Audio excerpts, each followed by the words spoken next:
Good evening. Thanks for joining us for election coverage for 2018. I'm Lori Townsend.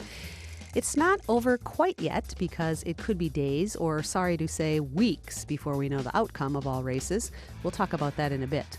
But we did survive the frantic campaign season.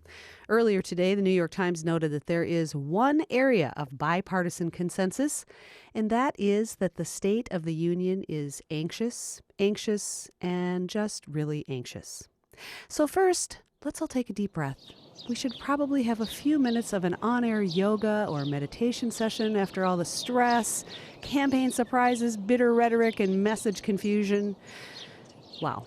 Okay, cut it out. Let's get down to business. Joining me to discuss what today's vote tallies may mean for the future of Alaska is longtime journalist and current UAA Atwood Chair of Journalism, Tim Bradner. Hi, Tim. Hi, Lori. Thank you for having me here. Yeah, thanks for being here. We didn't get much time for yoga, but oh well, we've got a lot of work to do. We'll also be talking to reporters across the state and in downtown Anchorage. We've got Liz Ruskin, Andrew Kitchenman, and a bunch of other reporters deployed at Election Central and campaign headquarters of various candidates. So we'll be checking in with them throughout the evening. And we'll take your calls. Were there long lines at your polling place today? Did you vote early? You did vote, right?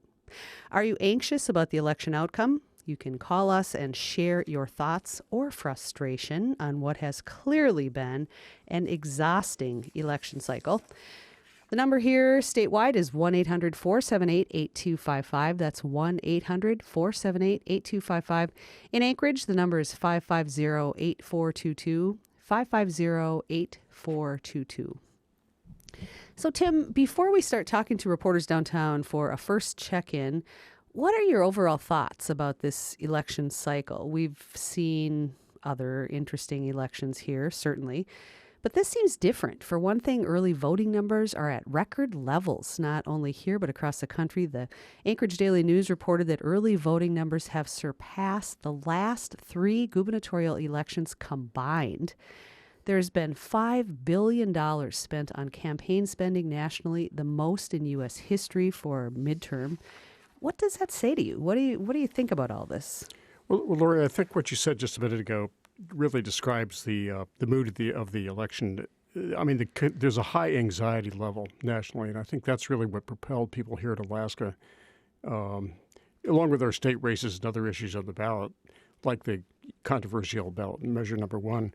But primarily, I think it was just the national level of anxiety, national issues, all the rhetoric, that really kind of motivated people, I think. Certainly, yeah. Certainly in my household.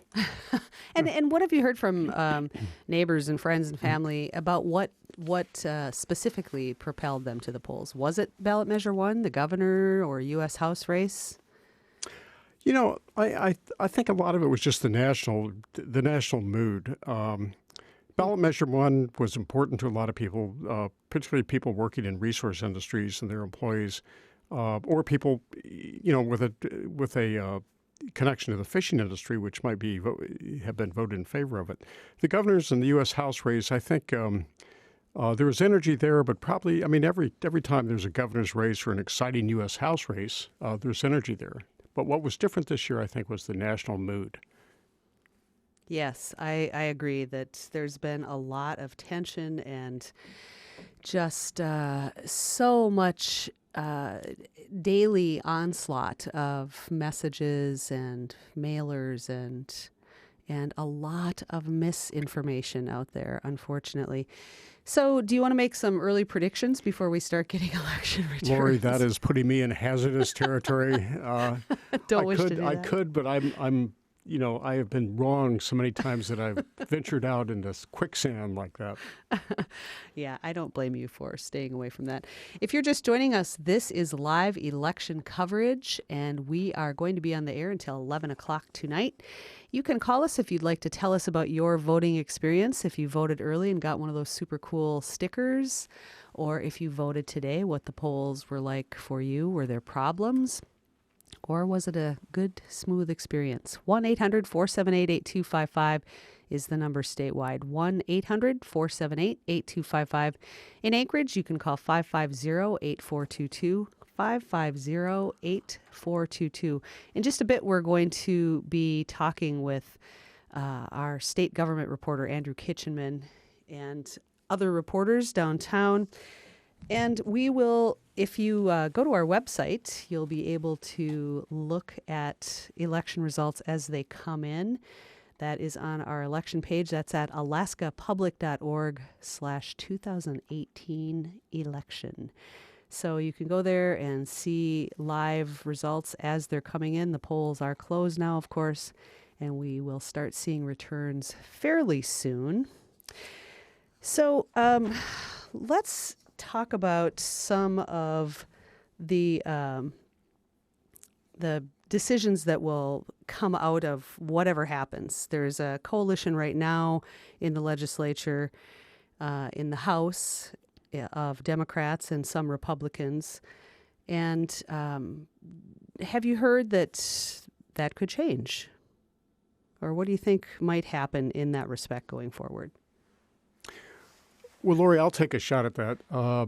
We had a close margin with Democrats with a slight minority in the last legislature. Three moderate Republicans crossed over and joined them. We could see something similar depending on how tonight's votes counts work out. All right. Well, I guess we do have Andrew on the phone now, so let's go to Andrew Kitchenman and we'll find out, get some of his thoughts on these. Andrew is our state government reporter. He works for Alaska Public Media and KTOO and is usually in Juneau, but he's been in Anchorage helping us with campaign coverage and tonight is helping with election coverage. He's in downtown Anchorage at Election Central at the Egan Center. Hi, Andrew. Hi, Lori. How's it going down there? Well, it's a pretty full house. A couple of legislators and legislative candidates are here. Haven't seen the governor candidates, and that's what I wanted to talk about with you, the governor's race. Yes. Well, so you said it's a pretty full house. What's the mood like? Well, as is often happens when it's an hour after polls have closed, but we don't have any results, people are getting a little antsy. People are sort of looking occasionally up at the screens and seeing no results are in, and turning to their companions. So it's a somewhat nervously happy atmosphere here. All right. Well, I see that we do have information from the state that they are about to do their first upload of early and absentee ballots. So we should start to see some things coming in soon. Andrew, Governor Walker withdrew from the race just a few weeks ago. How much of a factor do you think he'll be in the outcome tonight? Well, it's been interesting. He, of course, made a widely reported on speech at the AFN, at the Alaska Federation of Natives convention, where he essentially ended his own campaign and said that he encouraged people. He said he was going to vote for Mark Begich and encourage people to vote for Mark Begich. It's been an interesting week. He's pointed out in the past week that he didn't endorse the Mark Begich. He didn't use the word endorsement. And so he wants to send basically a limited message about his thoughts on this, but he definitely said he reaffirmed that he voted for Begich.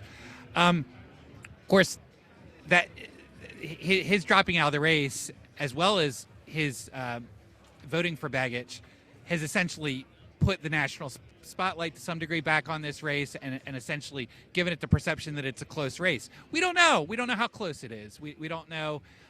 We do have a sense that Republican candidate Mike Dunleavy, former state senator from Wasilla, had a decent-sized lead while there were three major candidates in the race. And that's somewhat based on polling, but as you may know, Alaska is a very difficult state to poll, and we don't know how reliable the polls have been. So Dunleavy had a lead.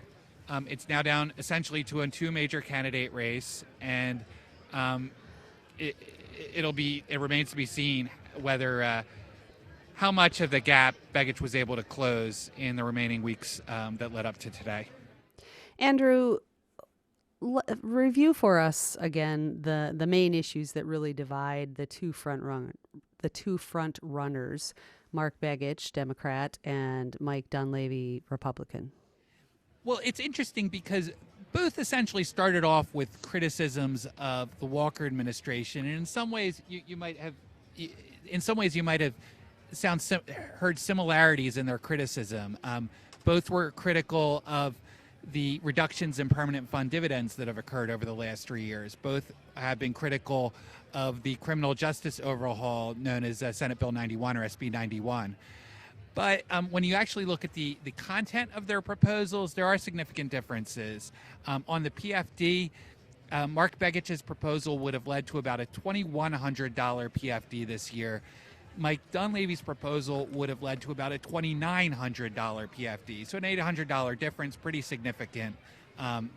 Also significant as far as its impact on the budget. There really isn't money built into the budget this year for a PFD of either size. So either size PFD would create a deficit, but it would be a bigger issue with Mike Dunleavy.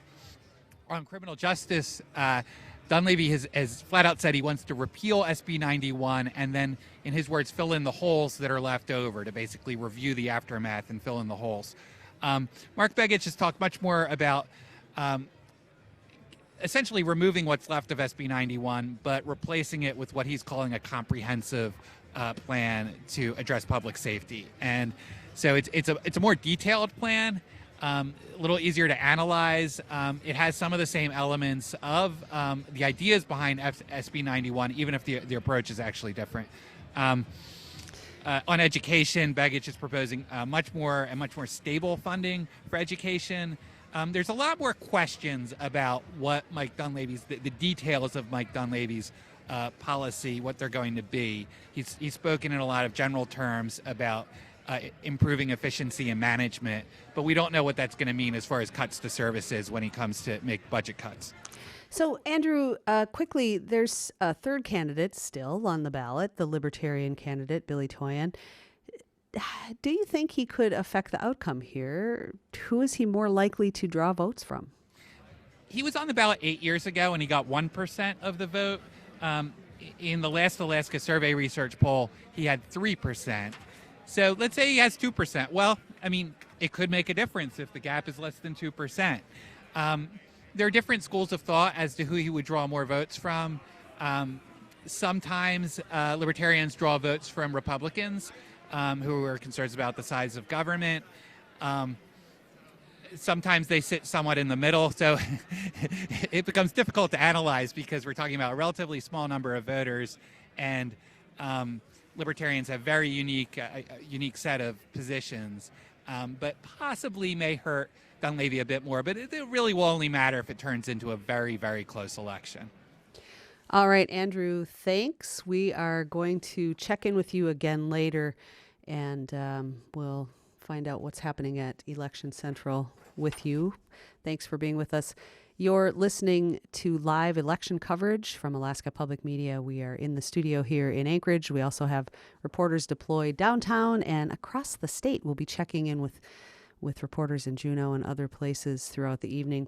You can join our conversation if you'd like to tell us about your voting experience or your frustration with the whole campaign season.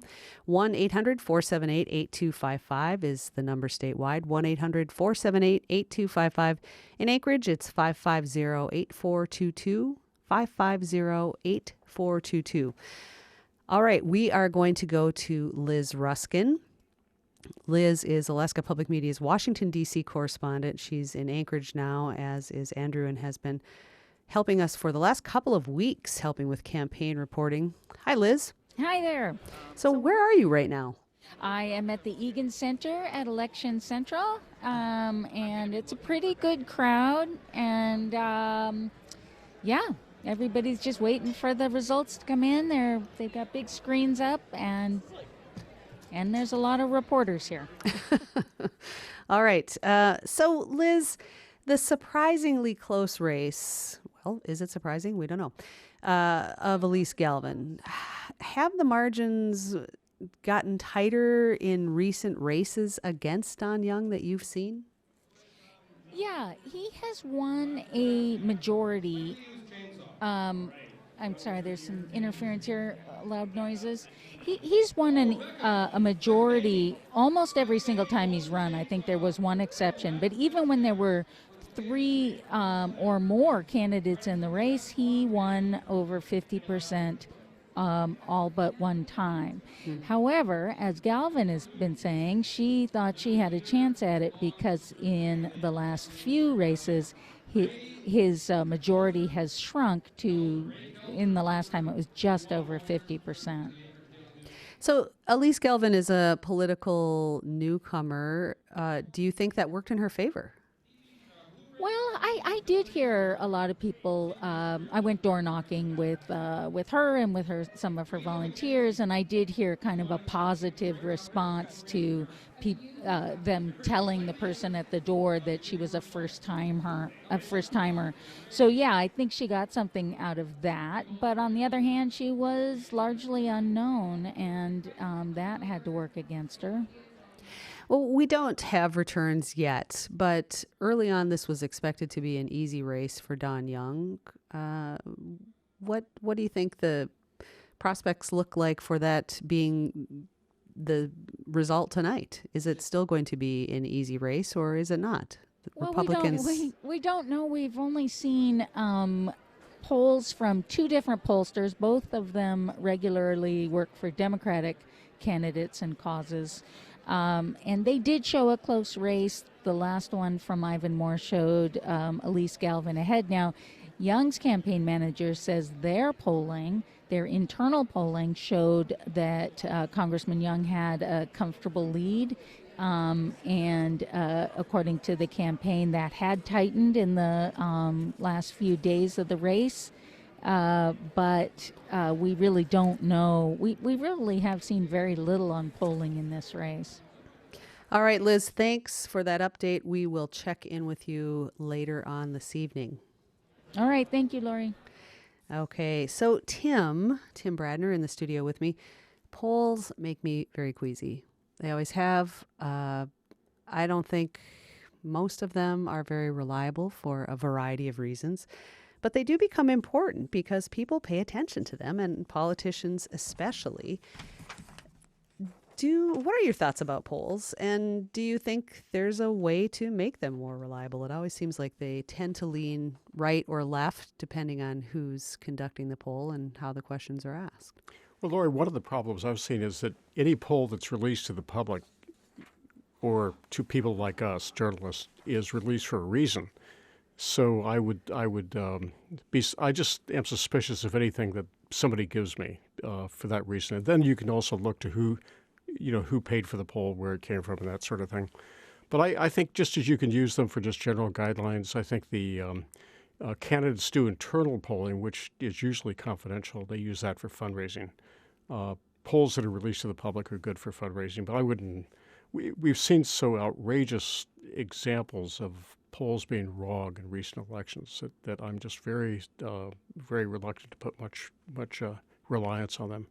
As am I. Maybe some pollsters will call in and defend their work this evening. Tim, as the Atwood Chair of Journalism, are you working with students at UAA on how to report on misinformation? Because there has been a lot of it and a lot of recognition of false narratives being perpetrated online. Mis- and disinformation campaigns that manipulate images or edit video or take things out of context. Are you having these conversations at the university? Yeah, we have, Lori. There's a lot of examples around, and particularly in recent weeks, there's the New York Times and Washington Post and other papers have been full of them. So it's just good for good classroom discussions. And I think students are so new to this, though, that it's a little shocking to a lot of them that that things like this can happen. It is shocking. I went to a short, intense fellowship at the Shorenstein Center at the Kennedy School at Harvard earlier this fall about this very issue, about how to spot misinformation and disinformation and improperly edited images online. And it was a really sobering exercise in realizing the onslaught of what's been coming at us for the last few years and how difficult it is even for a pretty educated eye to be able to discern what's wrong with this picture and how to really dissect it and track it back. As a, did you want to? Lori, one observation I'd make is what's really, I mean, we've had disinformation and fake news, for decades, ever since there were really newspapers and political campaigns. What's really different now is the acceleration of all this through social media and just new technology and the internet. We just can't keep up with it. And as much the tech companies are wrestling with this, how to control it, they can't get ahead of it because it's so fast moving. So I don't know how we're going to deal with this, but it's a major problem affecting our whole society, I think. It's true. It's the gift and the curse of the online world. At your fingertips, there is a tremendous amount of information. And for people who don't have access to certain levels of education because it's of the expense, or to public libraries, there's a lot online, but there's also a lot of misinformation and a lot of garbage out there. All of the spending in this midterm, the most in history, $5 billion. What do you think that means for the future of democracy? Well, the way it's structured is very disturbing. The fact that so much of it can be done by outside groups that favor a candidate but really are not part of the campaign. And you have no real knowledge of where that money's coming from, or allegedly the candidate doesn't have any control over the content, but it's you find that hard to believe. But I think that, combined with just the acceleration of all the media, how fast it moves, is going to be tremendously disruptive, I think. We are going to go to talk with Elizabeth Harbaugh in just a few minutes down at Election Central. But first, let's go to the phones for a moment. Roger is in Ketchikan. Hi, Roger. Hi, how are you this evening? We are good. How about you? Well, I'm doing okay, except we're an hour and 20 minutes after the polls close and we have no election numbers. And I thought the state of Alaska was pretty well automated with vote counting. Why in the world are we an hour and 20 minutes after the polls close with no numbers when nationwide, as soon as the polls close, you would have information showing up? Well, that is an excellent question, Roger, and we would love to see some of those results ourselves, because we're just on air here vamping until we get those results, and so I'm watching you because you're usually the most reliable source, and here we are this far into the cycle and nothing's coming up. I mean, is the Division of Elections in the state of Alaska that incompetent? Well, I don't know. I don't think it's incompetence. I think it's just tough to get this stuff in, and we'll be watching. And as soon as we have numbers to report, we will definitely be letting you know. Keep an eye on our website too. We do have. I appreciate that, but it's all reported over the internet. So what in the world is the delay at this point? Well, that's a good question, and we'll see what we can find out. Yeah, it actually isn't. It just seems like a delay because we have seen results nationally quickly, and also when Anchorage had their last election, it was vote by mail, and the election results were immediate. So we are seeing some returns now. Are you seeing those, Tim? I am not yet. Let me take a well, look and see if I can see them. I am seeing 18% of precincts reporting, and right now we're looking at the governor's race, 44% for the Democrat, Mark Begich, 51% for Republican Mike Dunleavy, and 2% for Billy Toyin, and believe it or not, 3% for Bill Walker, who is not running for re-election. And on the U.S. House race, with 18% reporting, 47% for Elise Galvin, 52% for Don Young so far. Ballot measure 1 with 18%, 60% no on ballot measure 1, 37% yes. This is only 18% reporting, so not a lot of results yet. Let's go back to the phones and talk to Elizabeth Harbaugh, who is with our Energy Desk team and has spent a lot of time reporting on ballot measure 1. Hi, Elizabeth. Hi there, can you hear me? Why, Ken. So did you hear that those initial results about ballot measure 1, Elizabeth? I did, yes. Yeah, 60% so far saying no. So you've spent a lot of time reporting on this, and the initiative aims at salmon habitat protection. Both sides have said that the results will be disastrous if their side loses. This is such a complicated ballot initiative. Remind us what voters were deciding on.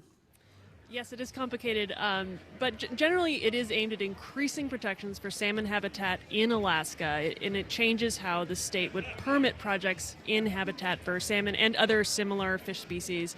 And it's an 8-page measure. It does a number of things. It includes a more stringent permitting process for projects with greater potential impact to salmon habitat. Projects with less potential impacts to salmon habitat would go through a less stringent permitting process. It would open up more opportunities for public comment on projects in salmon habitat. And another key element here is that it would limit something called offsite mitigation. That's the practice of kind of restoring habitat in a different location to compensate for salmon habitat impacted or eliminated by a project in a location. So, and that's sort of, it's kind of a wonky thing, but that's one of the things that is perhaps the most touchy in this whole initiative. And let's talk about that just for a second. That means that if you filled in a wetland area in Anchorage, say, you could mitigate a wetland area or out of this immediate area. Is that correct? Yeah, I mean, from what I understand, and Tim, feel free to jump in because he knows the issue as well as I do, or perhaps more, is that, this would limit the mitigation to the same body of water rather than having, mitigation have to happen, or allowing the mitigation to happen in a different location, which is commonly done now. Right. Tim, do you agree? Is that sort of the way it's... That's a pretty good description.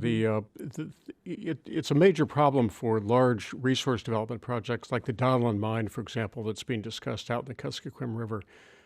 It cannot mitigate practically all of the impacts that they might have in a localized area. So the offsite mitigation or going elsewhere and repairing damaged habitat at another location is a long accepted practice by the Corps of Engineers and other agencies. And this would fundamentally change that. Mm-hmm. Elizabeth, how much money was spent on the campaign for ballot measure 1? It was more than the governor's race. Is that correct? Yeah, this was quite an expensive campaign. For both campaigns, it was approaching $15 million spent total on the race. The anti-side organizer in the campaign, Stand for Alaska, they far outraised the pro side. They raised over $12 million. They got a lot of their major donations from oil and mining companies like BP Alaska, Donlin Gold, ConocoPhillips Alaska. And the supporters raised over $2 million. A lot of their campaign was organized by both local and national environmental groups. And then they got some significant donations from kind of some wealthy donors like John Childs. He's a private equity firm chairman, and he's also a board member of the Wild Salmon Center. And then in the last week, they got a fairly significant donation from Vulcan Incorporated, which is a company linked to the Microsoft co-founder, Paul Allen, who died recently. But, the big story here is just how much money opponents managed to raise to defeat this initiative. It drew a lot of attention in this campaign. How much do you think ballot measure 1 spilled into the other big races today, like the governor's race? I mean, it was certainly a talking point at a lot of the debates I listened in on. Both Governor Bill Walker and Republican gubernatorial candidate Mike Dunleavy came out against it. Dunleavy called it a job-killing initiative. Democratic candidate Mark Begich, before Walker suspended his campaign, came out for it. He cited, the number of signatories it took to get the initiative on the ballot, and his support for more public comment during the permitting process. And, as the campaign went forward, Republican candidate Mike Dunleavy kind of used that as an attack point on Mark Begich fairly frequently. All right. Thanks, Elizabeth. We'll come back to you later tonight if we have time this evening. Tim, did you want to jump in here? Well, I just want to add a little bit about Ballot Measure 1. Mark Begich's endorsement of it early on was really something that really did distinguish himself from the other candidates. And it seemed to me, it struck me that was something that made sense for Begich when it was a three-way race and he could carve out a clear constituency of fisheries and tribal groups, communities. But in a two-way race, it hurt him because when Walker withdrew and Begich had to appeal to a more independent, more moderate middle ground, I think that hurt him. And that I think may have been a factor that helped Dunleavy quite a bit. The ballot measure, as we've said, is really complicated. I read a lot of it. We had both sides on for Talk of Alaska and Alaska Insight to discuss it. And still, I just didn't feel like I really understood what the implications would be for sort of the regulatory scheme because of the legal language that was in there. It just seemed like it could be interpreted, lawyers could interpret it different ways. What are your thoughts about that itself, just the complicated nature of it? Well, that's a real problem with complex ballot initiatives. Generally, the public, if they don't understand something, they'll vote no. And this is a classic case of something that was very complicated. The bill was in the ballot. If somebody wanted to take the time, they could read it all, pages and pages. I doubt very many people in the voting booth did that.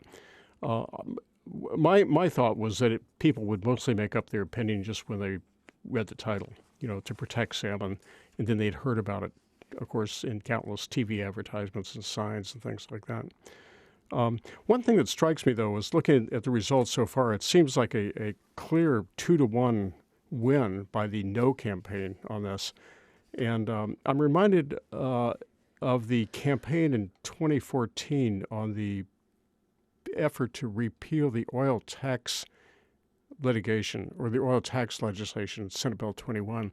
That was sort of similar to this, and it was a grassroots, very poorly funded effort to try to repeal it. And there was a massive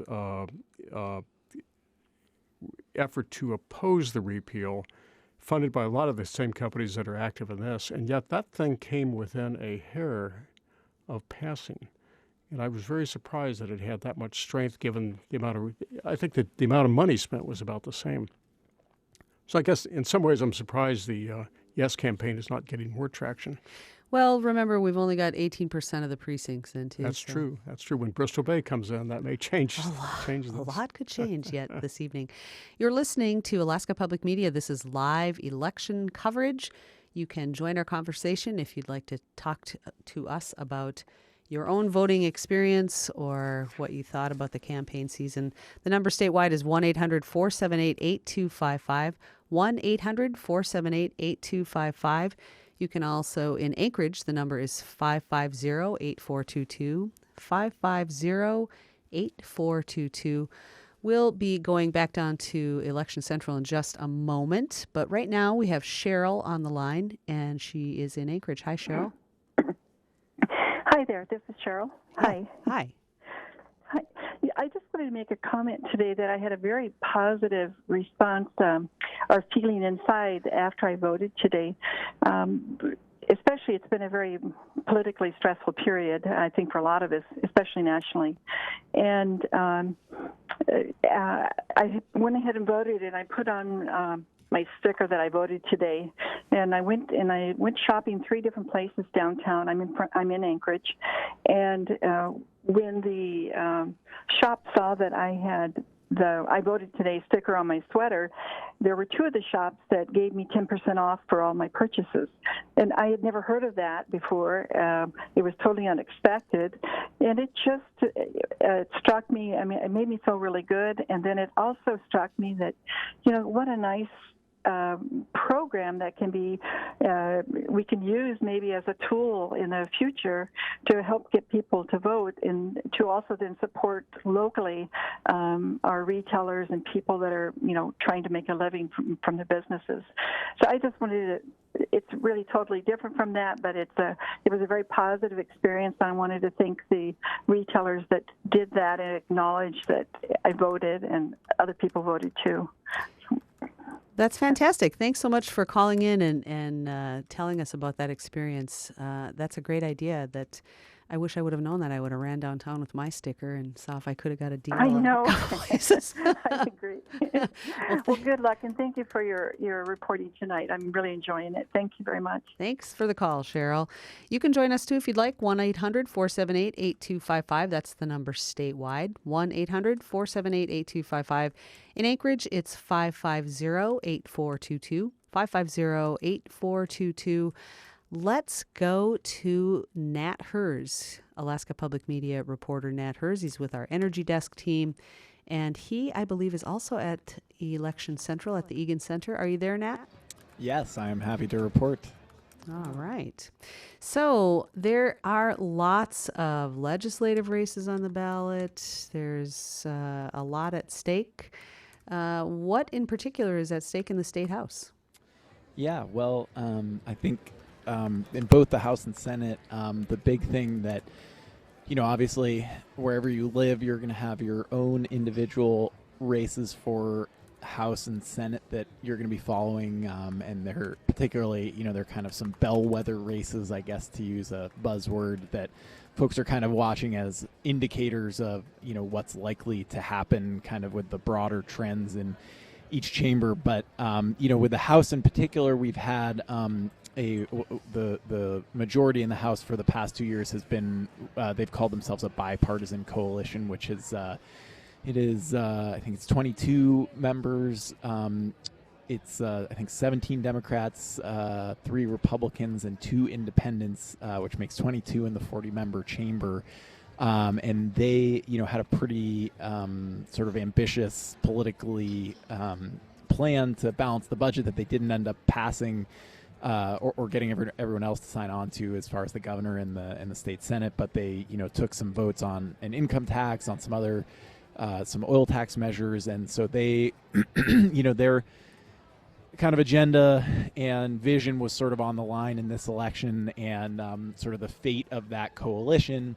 The mostly Democratic majority in the House is really on the line here, and that's kind of a handful of particularly races that are expected to be particularly close that people are watching to see whether, do the Republicans, there are, I think, 17 Republicans right now in the minority, or 18 Republicans in the minority, and so there's a question about, can they flip 3 seats held by folks who are not currently in the Republican minority to take back the majority in the House. And so, looking through the first batch of results, one race that people are watching is the one with Jason Grenn, who has kind of a Southwest. He's an independent representing a Southwest Anchorage seat that's more traditionally been held, I think, by Republicans, or at least it's one that Republicans want. And in the first batch of results, he's trailing his Republican opponent, Sarah Rasmussen, and so that's one big one to watch. On the other hand,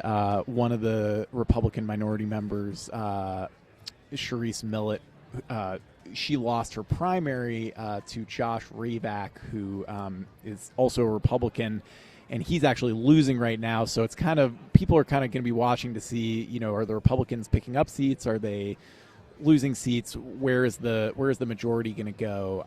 And so that's kind of what's going on with the House right now. And it doesn't seem like there's a clear trend at this point, one way or the other, with the early batch of results. Okay, Nate, what about Nat? Sorry. What about I've got too many Nates and Nats in my life, I guess. What about the Senate race? Are you seeing anything there that is of note yet?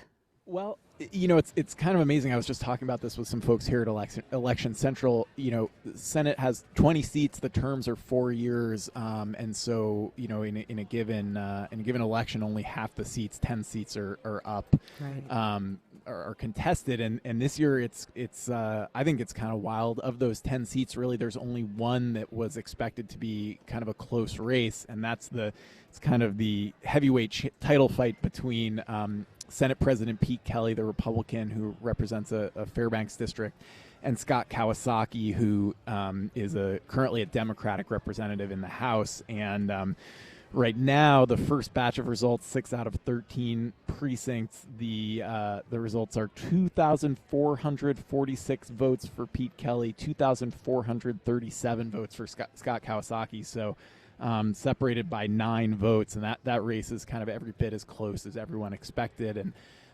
the Senate has been a broader Republican majority with more members. I think I think at one point they had 16 and they or maybe 15, and they kind of steadily lost members through attrition and resignation, and some Dunleavy jumped out of the caucus so that he could vote against the budget. So their numbers kind of dwindled in the caucus, but certainly there are more Republicans in the Senate. And so sort of the question, it doesn't, the Democrats, I think, are definitely holding out hope that they could kind of establish a similar kind of bipartisan coalition in the Senate if they take that Fairbanks seat, if Kawasaki can beat Kelly. But I think, from talking with a bunch of expert folks today, it really sounds like the question is more of how big and broad is the next Republican majority in the Senate, and is it sort of a narrow, highly conservative majority, or is it a more kind of broad,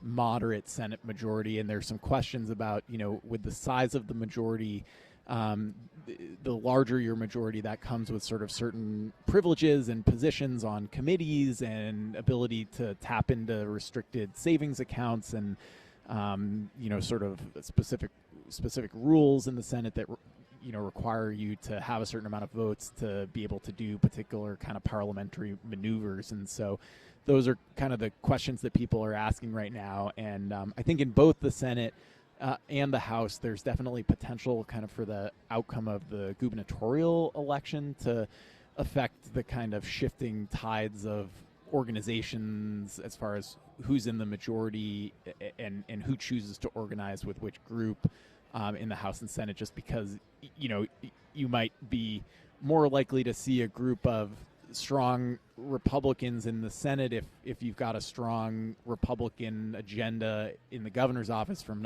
Mike Dunleavy, as opposed to, are you going to have a whole bunch of people wanting to join a largely Republican majority in the Senate if all they're going to be doing for the next 2 years is fighting with Mark Begich? So that's kind of an interesting question that could be an interesting twist in the way that these coalitions kind of pan out for the next 2 years. Right. Tim Bradner's in the studio with me here. Tim, did you want to jump in there?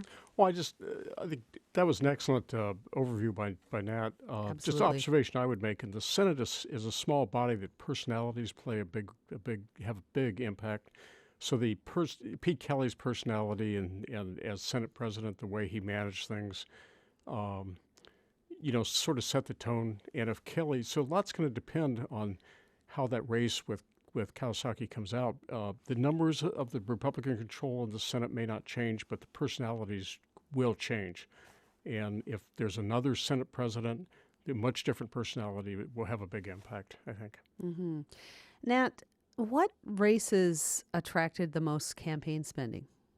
Well, certainly that race between Pete Kelly and Scott Kawasaki in Fairbanks, tens, if not hundreds of thousands of dollars spent on that race. And then, some of these kind of key, basically the way this works is kind of you've got more left-leaning groups, independent spending groups backed largely by, labor-type groups. And then on the right, you've got kind of business-backed, Republican-backed groups. And they're all kind of watching these races closely, and they're polling them, and so they kind of have a sense of which ones are close and which ones are going to be kind of the decisive races in determining kind of the makeup and the party that controls each chamber. So that seat on the hillside that used to be held by Sharice Millett, that is now Josh Rayback, the Republican, against Pat Higgins, the Democrat. That's attracted a ton of money. What else? I think the Jason Grenn seat, he's the independent running against a Republican, Sarah Rasmussen, and a newly registered Democrat, Dustin Darden. That's attracted a fair amount of money. What else I can go down the list here. Those are kind of the ones off the top of my head that have really attracted a lot of money, and still, obviously kind of paling in comparison to the governor's race and the ballot initiative. You talked with a lot of legislative leaders earlier this evening. What did you hear? Well, definitely some names emerging as potential candidates for the presiding officers in both chambers. Heard a lot about the possibility of Kathy Giessel, the Anchorage Republican senator, as the next Senate president. The Senate has kind of, as Tim was saying, it's kind of interesting. It's a little more sort of personality driven. And they've really done a thing for the past several years where no Senate president will stay Senate president after a single 2-year legislative session, and so we're likely to see, even if Pete Kelly wins his race, he's the current Senate president from Fairbanks. I think we're likely to see a new Senate president, and if it's a Republican majority, I think Kathy Giessel is one name that I've been heard mentioned a lot. And then on the House side, I think Bryce Edgman, the Democrat from Dillingham, the southwest kind of Bristol Bay Area hub community, he's the current House Speaker. Sounds like if his majority holds on, he's likely to stay as the House Speaker for the next 2 years. If the Republicans manage to take back the House, I just talked to Representative Gary Knopp, who represents Kenai, and he was saying the two kind of most likely candidates to be a Republican House Speaker are Dave Tallarico, who's he'll be in, I think, his third term. He's a Republican representative from Healy, used to work at the Usabelli coal mine, or Steve Thompson, who's been he's the former mayor of Fairbanks and has been a longtime Republican representative from Fairbanks. So those two guys sounds like or would be the likely Republican House speakers. So that's kind of the chatter. But really, I think in the past, the sort of the shifting kind of coalitions, there's been a little bit more certainty as to who those kind of who are emerging as the likely power players. And I think this time it really feels like things are a little more uncertain, and that the folks that get those positions, it's going to be much more kind of results dependent and really also connected to kind of the big picture of what's going on in the governor's office and some other kind of political questions. So I think there's a lot of kind of uncertainty going into tonight. Well, Nat Hers at Election Central downtown, thanks so much. We'll check in with you a little later. We are coming to you live from Alaska Public Media, and also we've got reporters stationed down at the Egan Center, Election Central in downtown Anchorage. Tim Bradner, longtime reporter and current UAA Atwood Chair of Journalism, is in the studio with me. We've got some callers on the line. Tim, did you want to follow up at all after what we heard from Nat? Oh, just real briefly. Nat, again, an excellent rundown. I would add in the Senate lineup, the names I've heard for Senate President I would include Peter Machicki in that, even though Peter had a very close primary contest. Peter's known as a very good negotiator, very moderate, a good person to sort of hold the coalition together. Ditto, I've heard with Steve Thompson would be the same sort of role in the House, the kind of personality that would be able to meld the coalition and hold. That's going to be very important in the next legislature, and both of those people would be very good, along with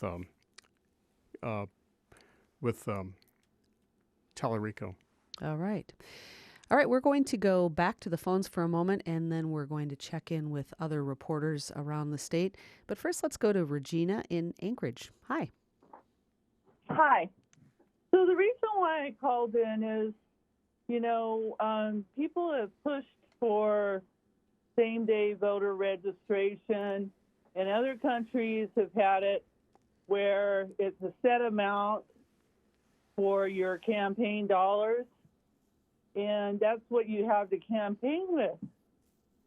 And, I personally think that if we had a set amount of campaign dollars to spend when it comes to propositions that affect our water and our food, that the vote would have came out a lot differenter. because people would have had to look at things in a more educated way. For instance, a lot of people don't understand the process that it takes for gold mining. They don't realize the chemicals that are used for gold mining. So you're talking about ballot measure 1 here. Yes. Okay. And, they say, well, we have, clean area where we're storing, the water from this mining, but that there has been a problem with leaks. And there has been a problem with water tables getting messed up. It took a lot of years of me speaking up to get paint recycling here in Anchorage and cleaning products recycling. And we already have a mess out in the bush where there's military former areas that are not cleaned up. And we have a high rate of cancer because these toxins that have been put into the ground and into the water that have not been cleaned up. So, Regina, are you saying that what you'd like to see is limited amounts of money being allowed for initiatives so that there's not so much spending in these campaigns? Yes. Okay. Well, thank you for the call. And that was Regina in Anchorage. She was talking about ballot measure 2. Let's go now to, let's, I'm driving my poor helper person here, Dave Waldron, who's trying to follow along with my silly requests. Sorry, Dave. Let's go to Beth in somewhere in Southeast. Hi, Beth. Where are you? Hi, I'm in Southeast, and I work Any particular place in Southeast? Or? I do, but I'd rather not say. All right. I have worked at local elections. I'm not involved in this one, but I wanted to respond to the gentleman who was frustrated with the lack of how speedy the results came in. And having worked in elections for years upon years, I don't know if they realize that if somebody is still in the poll waiting to vote at 8 o'clock when the polls close, every single person waiting in line has to, at that time, have the right to vote. So it could be that those polls closed at 8, but you weren't done actually voting voters for quite a while. And if the early triple turnout is any indication of what election day turnout is, I would say there's probably a good reason that the results weren't coming in so quick because we had such a great turnout. Well, that is an excellent point, and thank you so much for calling in and reminding us of that if there's still a long line, they're going to keep bringing people through until everybody has voted. So thanks so much, Beth in Southeast. Let's go to Jeff in Palmer. Hi, Jeff. Hi, Jeff. This is Jeff. Hey, I just voted in Palmer here on the Lazy Mountain District, and it was a great experience and everything, but when I went to insert my ballot into the machine, the single machine that we have here on Lazy Mountain, the same thing that happened 2 years ago in 2016 and then in October in our state elections, it spit back the ballot after I pulled the sheath away. It took the ballot in and then it spit it back. There were 2 people there apparently working on the machine, and there was a third person that was helping us along, and it wasn't a crowded issue or anything. I'm not worried about it. I don't care who saw my ballot, but the only way I could get the machine to take my ballot was to hand feed it without the sheath, and with 3 or 4 people looking on. And I just, it makes me wonder about the validity of these machines that we're using in Alaska. Well, I know that when I voted today, the machine was a little persnickety about how you held the folder that the ballot was in. And one of the election workers there was kind enough to show me that you had to just hold it a particular way for it to be taken in. So I think that, there might be some minor issues like that. And as you said, it doesn't really matter who sees your ballot. It's good that you don't care about that. if there were those problems. But I think generally our system is sound and we can trust it. I do believe that. So thanks for the call, Jeff. We are going to go to Tim Ellis, a reporter for KUAC in Fairbanks. Hi, Tim. Hey, Lori, can you hear me okay? I can. Okay, great. Fascinating to hear Tim and Nat talk about the matchup for the Senate District A seat between Kawasaki and Kelly. And not to belabor it too much, but just to add a little bit in the way of background, it was thought to be, going into this, the closest, a marquee matchup, but also going to be a close race. Sure enough, it is. We only have 18% of the precincts reporting in yet. But it's a couple of percentage points leads. What did Nat say? I think 9 votes separate the two, and may well be that way through the rest of the evening, which is the curse of anybody who dares predict anything these days in politics. But more than likely will be. That's been the prognosticating by everyone, in the lead up to the election here. Here's this young whippersnapper, Scott Kawasaki, who was could have, from probably pretty easily cruised to re-election in his District 1 seat, but he decided to take on the Senate president, the most powerful man in the Senate, and he's making a run of it anyway. It was thought the race would be close because of the way the district is composed. Kawasaki likely to draw voters from the university in the west side of town, where a lot of university-affiliated folks live, and Kelly probably going to pull strongly from downtown Fairbanks and over on the east side of town and on into North Pole. And they're two fairly doctrinaire, conservative Republicans and liberal Democrats with the usual stand. Kelly taking a lot of heat from Kawasaki about cuts to the university and to the state government in general. Kelly hammering Kawasaki, trying to pin the reduced PFD, his vote on reducing the PFD earlier this year and I guess in the last year. And Kelly also likes to point out the help he offered for getting the university $245 million to build the new coal-fired power plant that just went online here a few weeks ago. Mm-hmm. Go ahead. I'm sorry. Well, I was going to ask you, Tim, about what you knew, what you could tell us about how the day's kind of gone there in Fairbanks. What was voter turnout like today? Have you been around to see? I live in Delta Junction, so I voted there and headed up the road. I called the folks over in the elections office when I got in about 4 o'clock and talked with the Region 3. I think his title is the Region 3 Director, Jeremy Johnson, here in town. And sure enough, he said, acknowledged that there are lines, as I'd heard from others in various polling places around town. Lots of turnout that followed the heavy early voting and absentee voting, which may account for the late numbers coming out from the elections division. Just a guess there.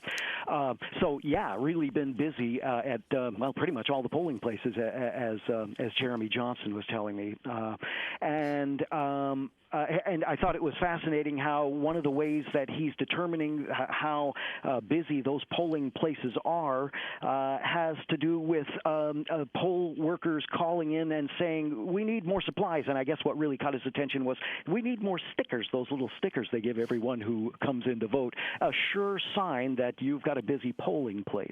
Mm-hmm. So pretty busy here. I've got a couple of other legislative matchups if we've got time, and if not, I can wait till later. I wanted to just give mention to the District 1 race for Scott Kawasaki's seat between Kathryn Dodge, the Democrat, and the Republican Bart LeBon.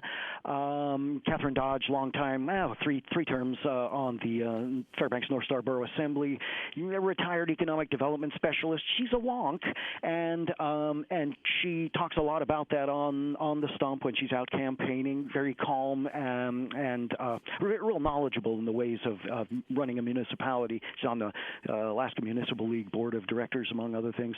LeBon is a retired banker. He served 3 terms on the Borough School District Board, and he pretty much opposes any new taxes, believe that there's more cutting that needs to be done to the state government, says the state ought to boost revenues by ramping up resource development, as we hear pretty often. Dodge may have the advantage, and I see she's up 4 percentage points, again, with only 18% of the precincts reporting in. Because she has the districts has a lot of, again, university and west side of town where a lot of university folks live. Absolutely. Thanks, Tim, for that. Might be checking in with you again later. And I want to let our listeners know that they are listening to live election coverage from Alaska Public Media. All right, we do have more election returns now. Tim Bradner is in the studio with me. Tim, do you see what we've got? I think it's 38%. I am going to go and find it. But before I do that, Laura, I was just going to mention a couple of other. I was going to also mention the House District 1, the Kathryn Dodge race. That's a very closely watched race. It's still maybe too early to know whether that is which way that's going to go. But Kathryn Dodge, the Democrat, appears to have the edge, and if she prevails, then that would keep that a Democratic seat. Another interesting House race, though, is Gabrielle Ledoux's effort to retain her seat in House District 15. And you may recall this is the famous primary election where there were people that filed absentee ballots who were found to be not real people. Mm-hmm. And there's an investigation going on in that regard. But a lot of interest in this race as to whether Ledoux will survive her primary challenger. She appears to be ahead right now. Again, it's early to tell. But if she wins, she would be possibly another person who would cross over and join with the Democrats in another coalition, as she did in the last legislature. Well, looking at some of these results now, we have 37, almost 38% of precincts reporting. And in the U.S. House race, the U.S. Representative, Elise Galvin has 46.7% of the vote. And Don Young is at 52.87% of the vote. So he's got 66.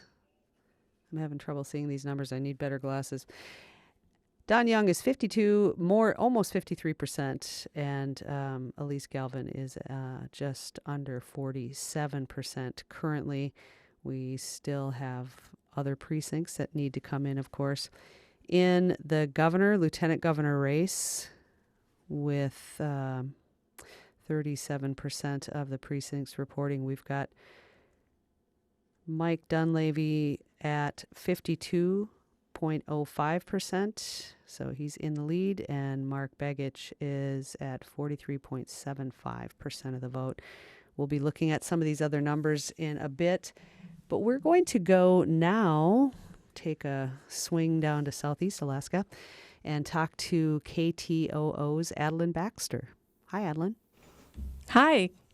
So you have lots to be looking at. Every seat will be filled by someone new in Juneau. There's no incumbents on the ballot. That's right. Mm-hmm. It's been a really busy election season here. I would think so. So what have you been hearing as you've been out reporting? What are voters talking about in your area? What really brought them out? I think, voter engagement is obviously super high here. We have a lot of state workers, and so a lot of the topics are the same that they would be, I think, in the rest of the state. Crime has been huge, healthcare costs, the state budget has been a major concern, but another thing is also funding for the ferries. That's been a cut over the last couple of years. The Alaska Marine Highway System has had to make cuts. So that's something that people are talking about here in Juneau as well as the rest of Southeast overall. Are you seeing anything that's surprising you at this point? We have less than half the precincts in, but what are you seeing? Not particularly. They've been competitive races. Kiel has been a front runner for most of this season in terms of Senate District Q, so that's not particularly surprising. Hannon and Diamond, Sarah Hannon and Chris Diamond, they're running in District 33, and that encompasses Douglas and downtown Juneau, and also Haines. And that race is still pretty tight. So, we're about in the 80% range right now. So it's looking like Hannon may have secured it, but I really, couldn't call anything right now for that. Have you had any reports of problems at voting places, or what's your sense of how voter turnout was today in Juneau? Clearly, it's been big in most places, so I expect that it was in Juneau as well. Yes, I haven't heard about any problems, nothing that's come across my desk, but according to the early voting and absentee numbers that have come out from the Department of Elections, Division of Elections, District 34, that's Mendenhall Valley, is the highest turnout in the state. They've got about 3,400 according to the preliminary unofficial early voting and absentee ballots. Anything really stand out to you in the campaign? Were there some memorable moments or events that you reported on? Well, to be honest, it was pretty. Everything has been very civil. There was a little bit of a stir this past weekend with a mailer that went out locally for attacking Senate candidate Jesse Keel. And that did cause a bit of a stir here, but other than that, that didn't come from from a challenger, anything that was from a private expenditure group. Otherwise, things have been pretty civil. We actually only have one Republican running here, and that's Jerry Nankervis in the Valley. And even as Republicans go in Alaska, he's a relatively moderate candidate.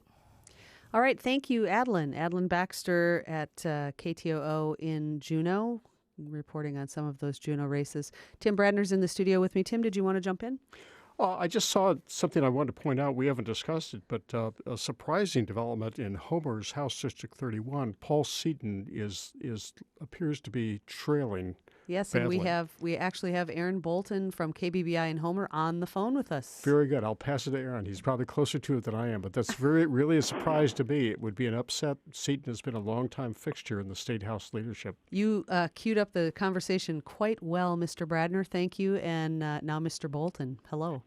Hello. Yeah, it's been kind of a unique race this cycle. Seaton's been elected 8 times here on the Southern Peninsula, so it's definitely seems to be a referendum, particularly on SB 91 and some anger over the PFD and some of the conversation around those issues. And is that what you were hearing from voters when you were out reporting, is that a lot of it comes down to the criminal justice overhaul that's known as SB 91? Yeah, that's been a huge issue for voters, particularly in Anchor Point. It's something that we've heard a lot over there just in general. There's some neighborhood watch groups that have sprouted up there surrounding that issue. So there was definitely a lot of interest, in particular in SB 91 in Anchor Point. And the PFD was also a particular issue. We heard from a lot of voters today leaving the polls pretty much everywhere, including both precincts in Homer, Catchment City, Anchor Point. PFD was definitely a huge issue for a lot of voters, and a lot of them that supported Vance were definitely supporting her because she supports the former PFD formula. So what this is clearly of note that Paul Seaton is behind.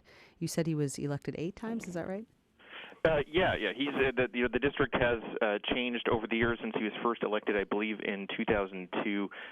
But yeah, he's been elected, 8 times, and supporters here for Seaton have definitely focused more on his knowledge of the budget and support his kind of more well-known what he calls his 4-pillar budget plan.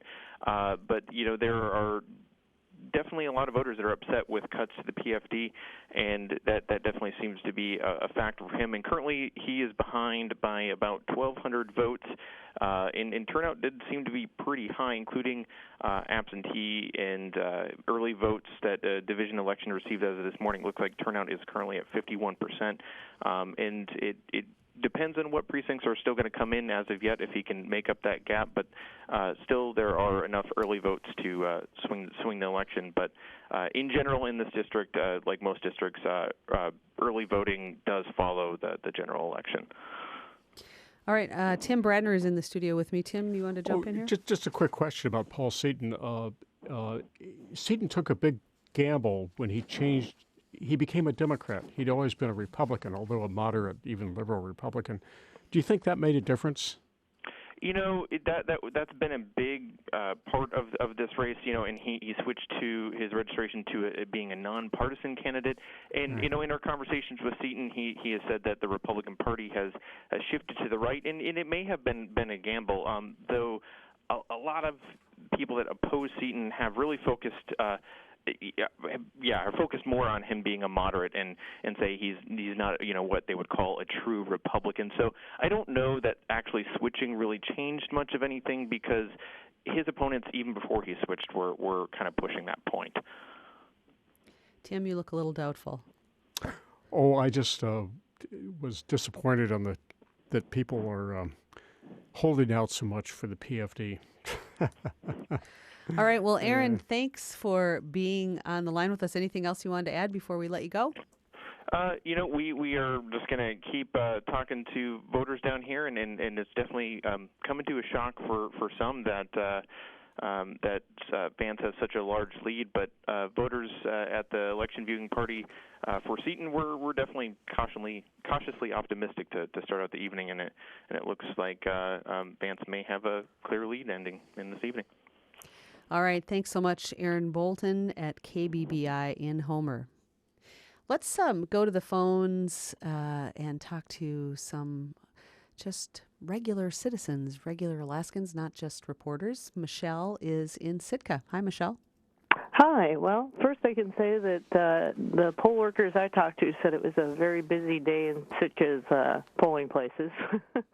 But I was also calling, similar to the woman that called earlier, that, you know, my big thing with politics is, boy, would I like to see big money come out of politics. And I'd love to know if anyone's done a study to show that elections often seem biased towards where more money goes.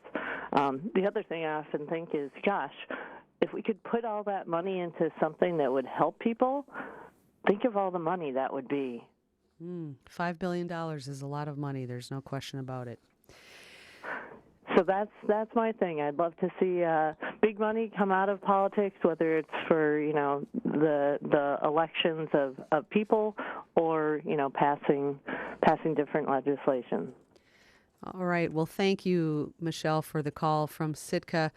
We are going to go now to let's see, where are we going now? We are going to Bethel. Christy Schallenberger is on the line from Bethel. Hi, Christy. Hey, Lori. How's it going? Good. Thanks for being available.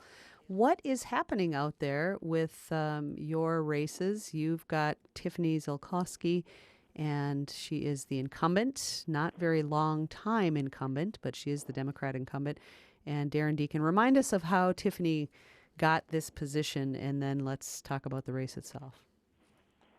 Sure. So Zolkowski took over from Representative Zach Fansler after he resigned following assault accusations earlier this year. Right.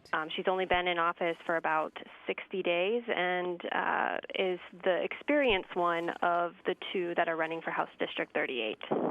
And what are you seeing? What's happening in the race currently? So far, with the results that are coming in with 8 precincts reporting, Zolkowski is leading with 54% of the vote, and Darren Deacon is leading with 44%. Zolkowski does have a higher profile, at least in the Lower Kuskokwim, especially in Bethel, since she's from Bethel. She was Bethel's youngest mayor, and she also served as gubernatorial candidate Mark Begich's rural director while he was senator. So she's no stranger to politics here in the YK Delta. Darren Deacon is from Upper Kauskeg, which is more of the Middle Kuskokwim area. So it'll be interesting to see the ultimate results because he has a bit of a higher profile there. But yeah, that appears to be what's going on right now. It was a pretty tame race. We did hold a debate later, just about a week and a half ago, between the candidates. And the two biggest issues that seem to be separating them and actually resulted in some interesting endorsements from our regional native corporation, Chalista, is the proposed Donlin gold mine and the salmon habitat ballot initiative. Darren Deacon is for the Donlin Gold Mine and against ballot measure 1, which earned him Chalista's endorsement. Tiffany has not come down on either side of the issue, but has said she's skeptical of the Donlin Gold Mine project. And while she did sign the petition to put ballot measure 1 on the ballot, she says she's undecided on how she'll vote for it. So I guess we'll find out in a few days if she's willing to talk about that. And so, yeah, that seems to be the biggest difference between the two candidates.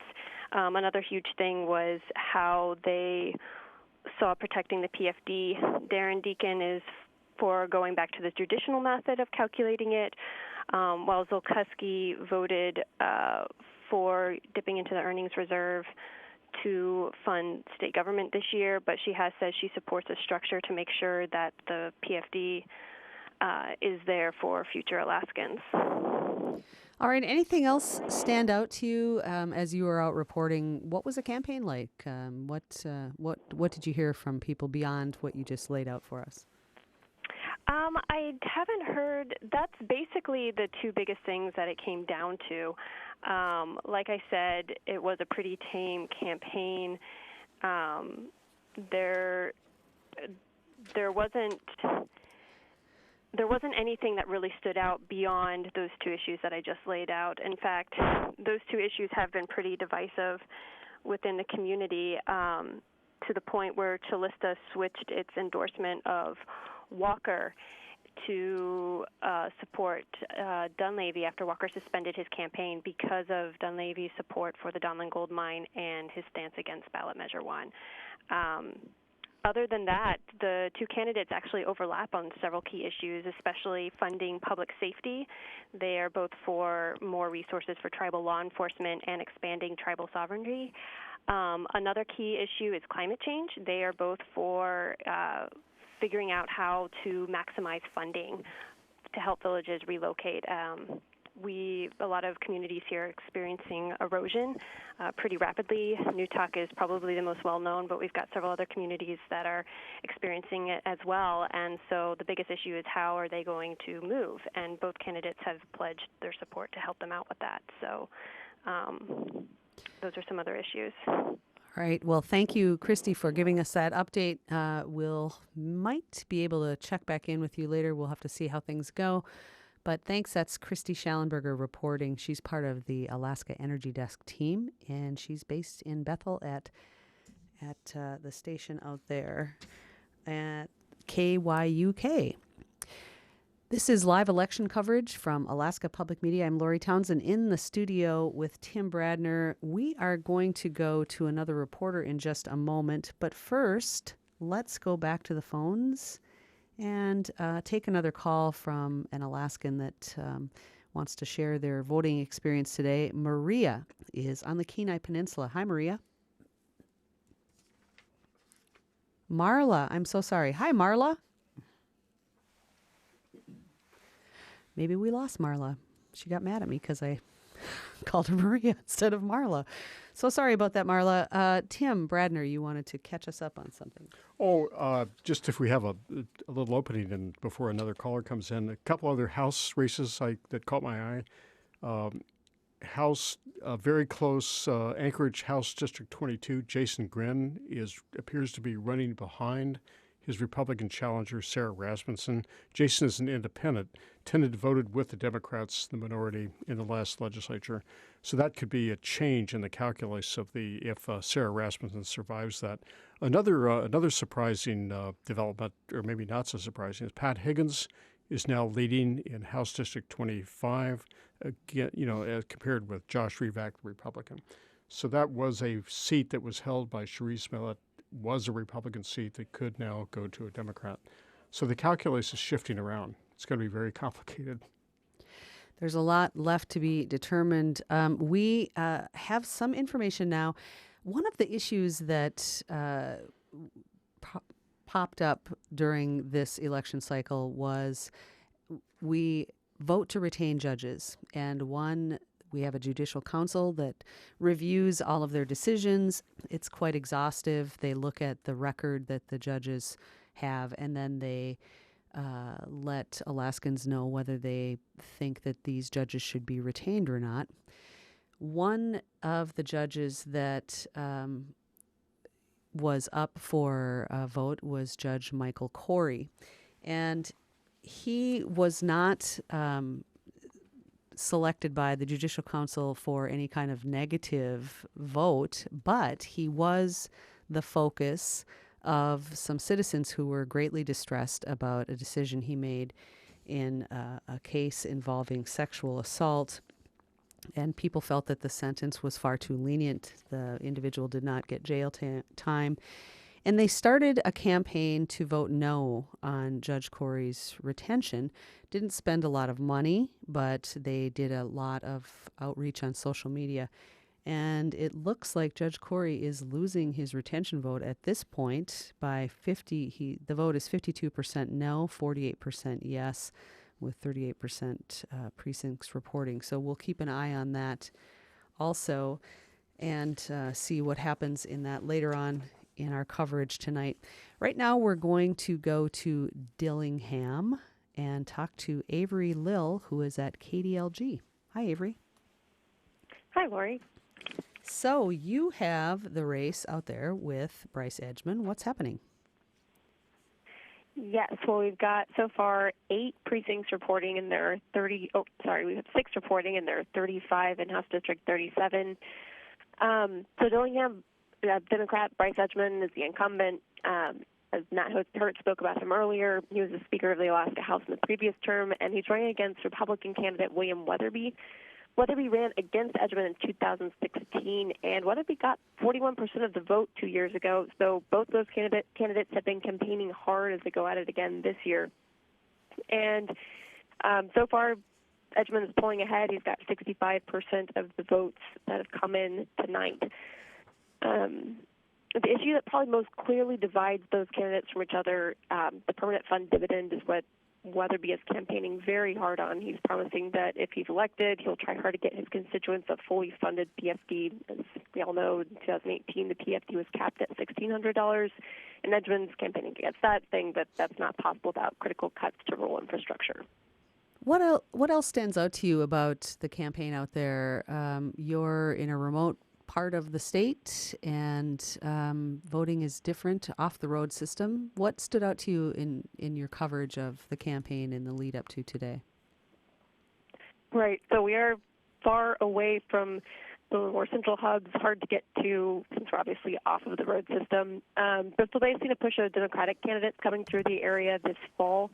Although in June, before the primaries, Mike Dunleavy was in Naknek for a debate on sustainability in rural Alaska, and obviously William Weatherby is from King Salmon. But we've seen Democratic candidate Mark Begich come through Dillingham pretty recently, along with Deborah McCall, Lieutenant Governor. He's running along with our candidate for Lieutenant Governor, and Elise Galvin was here a little over a month ago.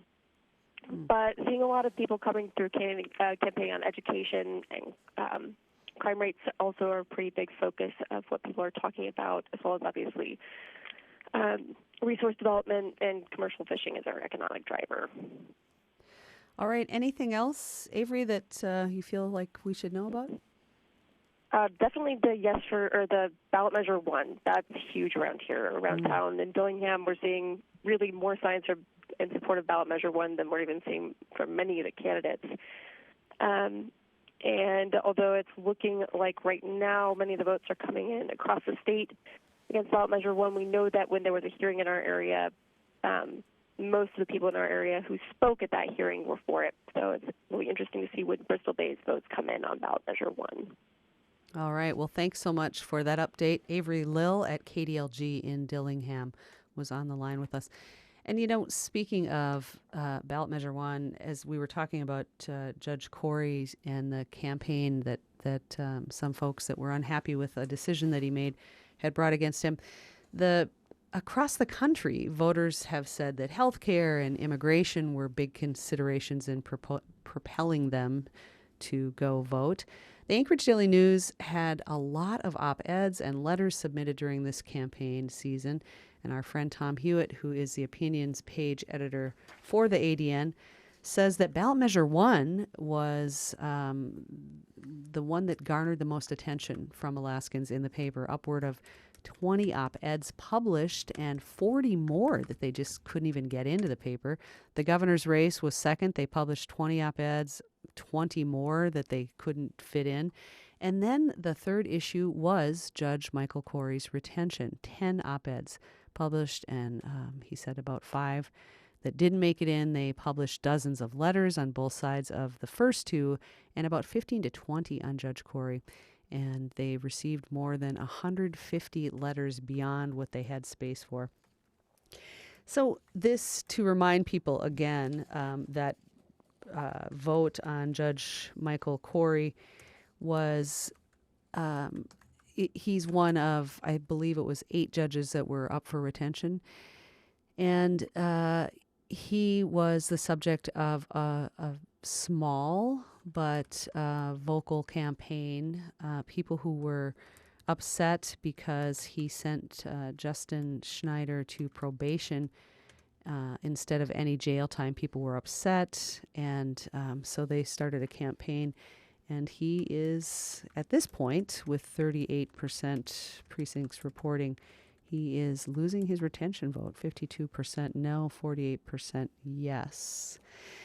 Tim, are you seeing more results that we can discuss at this point? I am going to call them up, but I was going to also mention a couple of other surprising House race developments. House District 27 in Anchorage, Lance Pruitt, a veteran Republican legislator, is trailing his Democratic challenger, Liz Snyder. It's a very thin margin. Pruitt's 49.69% versus Snyder's 49.85%. But it is interesting because that's traditionally a fairly strong Republican district. So that could be a bit of an upset in that race. Another surprise, maybe not a surprise, Pat Higgins holding on to narrow margin over Josh Revak, 52% over Revak's 47%. And in Fairbanks, Kawasaki has now got like a 150 vote lead over Pete Kelly. So it's still very razor thin. Could go either way, but his very thin lead is holding. All right. Let's go now. We're going to go back to the phones and go to Jacob Resnick, who is Coast Alaska's news director. He's down in Juneau. Hi, Jacob. Hi, Lori. Are you at KTOO? I am. All right. Thanks to our pals at KTOO for good sound quality from Juneau. So, Jacob, what's happening? So the view from Juneau right now is the closest race that we can have any clarity is Senate District Q, and that's for outgoing Senator Egan. He's in his 70s, retiring for health reasons. His staffer aide, Jesse Keel, has pulled ahead.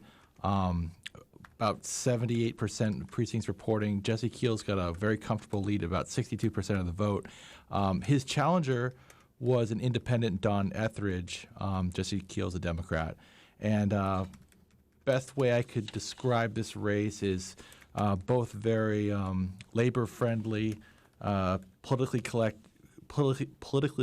connected Juneau men running for a race, but very, very different supporters.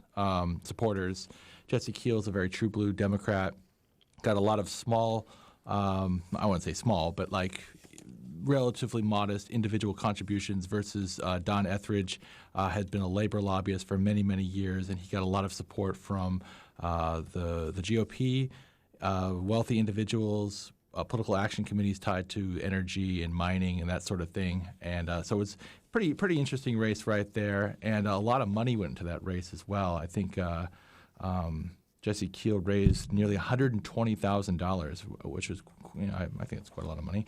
And Don Etheridge raised about around $50,000. Actually, sorry, I don't have that number right in front of me, but there was quite a bit more modest than that. And the most expensive race, though, and this surprised me, was House District 34. And that's predominantly Juneau's Mendenhall Valley around the airport and points north in the borough. And that was former Juneau Assemblyman Jerry Nankervis, who's a Republican, and his challenger was longtime school board member Andy Story. And the money in that race was about $120,000. Jerry Nankervis raised about $95,000. Andy Story raised about $92,000. And according to about 85% of precincts reporting, and Andy Story is leading with about 53% of the vote versus Jerry Nankervis about 46% of the vote. So it shows that, there's been a lot of money in these Juneau races around Alaska's capital.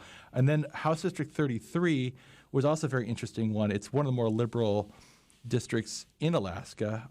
There was no Republican in this race. It was independent Chris Diamond, who was endorsed by Governor Bill Walker, versus Democrat Sarah Hannon.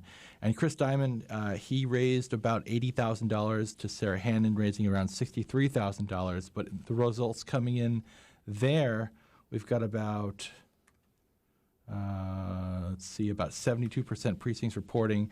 We got Sarah Hannon's pulled in about a 900-vote lead with about 56% versus 43%. So, too close to call, of course, but it looks like Sarah Hannon is showing quite a strong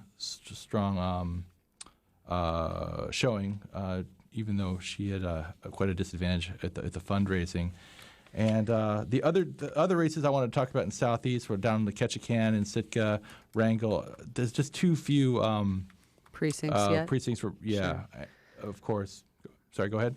Oh, I was just going to say it's going to be some time before we'll know some of the results of some of these races. Definitely. All right. Well, thank you, Jacob, so much for that update from Southeast, and we'll be watching those races as more precincts come in. But we're going to go back down to Election Central now. This is live election coverage on Alaska Public Media. And we're going to go to Nat Hers, who is at Election Central at the Egan Center. Hi, Nat. Hey, and I've got Liz Ruskin sitting here Absolutely. next to me as well. Yep. So we have a new batch of results in. Tell us what's going on. Yeah, well, I don't know. Liz, why don't you talk about the House race? It's Liz? Happy to help out. So we've got, 58% of the vote counted, and Don Young has held his lead. He's at 53%, just over 53%. Elise Galvin is the independent who is the Democratic nominee. She is holding at just under 47%. She is not here at Election Central. I have a feeling that Don Young will be coming in any moment. But we've got a reporter at the party where Ms. Galvin is at, and he says the mood is still good there, and he said they don't feel like they're losing. All right. So the other results, maybe we'll turn to Tim Bradner in the studio here and ask him to help us understand what we're seeing.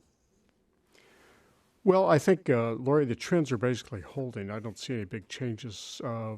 Still, Scott Kawasaki has a thin lead over Pete Kelly. Would be a major upset if that happens. The rest of the trend lines are still holding. Mike Dunleavy is still in the lead. Yeah. Yes. And ballot measure 1 continues to do poorly. Other districts appear to be as pretty much expected. LV Gray Jackson handily prevailing in that contest against Jim Crawford, Republican. Mia Costello turning back her challenger, Sam Kaysen. Chris Burge, of course, was expected, but he's looks like Chris will be a new U.S. Senator.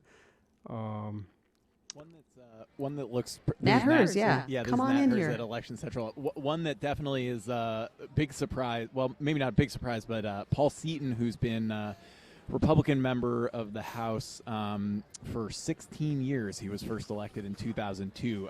He right now, with all of the precincts in the kind of Homer area, Kenai Peninsula House seat, he's trailing his opponent Sarah Vance, who is kind of run as a staunch conservative, really like a Tea Party Republican candidate. She's ahead with 58.5% of the vote to Paul Seaton's 40%. Seaton dropped his Republican Party registration after this last 2-year term in the legislature, and he's actually an independent who secured the Democratic nomination, but it looks like that wasn't enough for him. And Sarah Vance she'll be a really interesting person to watch.